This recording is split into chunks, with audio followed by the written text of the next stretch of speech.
wanda yake so ya samu soyayya kuma a cikin zuciyoyin halitta, duk wanda ya kalle ka je yana son ka kuma yana ƙaunar zama da kai a rayuwarsa, zaka samu kwarjini, zaka samu muhibba, zaka samu soyayya, zaka samu farin jini idan kai amfani da abin da zan faɗa maka yanzu bi jahi annabi.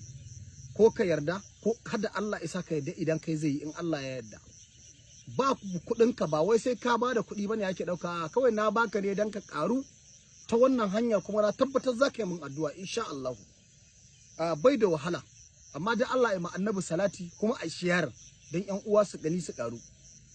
Yanda ake wannan abun, wannan fa in kai zai yi ba magana je ka dawo insha Allah. Zaka yi mamaki, zaka yi mamakin wannan sirrin, yana da matukar tasirin gaske, yana ba mutum soyayya idan mutane, kowa ganka zai je yana ƙaunarka. Wanda baka kai ba ya fi ka daraja da komai, zaka ga yana son ka, yana jawo ka jikin shi, yana girmama ka. Wannan sirrin yana yi ba wani abu ne ba, kuma wani abu ne. Apple ne ake nemawa ƙwaya 7, sai ka yanke wannan bawon da ke jikinsa na bayansa, wannan bawon da shine ake hada sirrin, sai ka shanya shi ya bushe.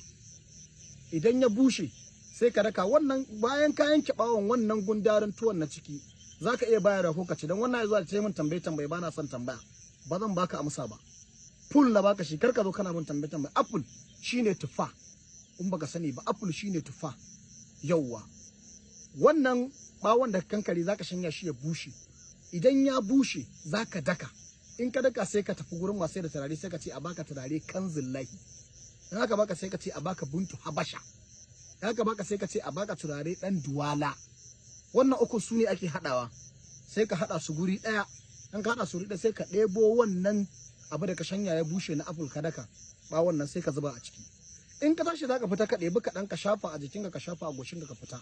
Albarka annabi, tun ran da ka fara zaka fara ganin soyayya da baka zato ba idan mutane. Ni ne na gaya, duk wanda ya gwada zai ma Allah godiya kuma zai mun addu'a.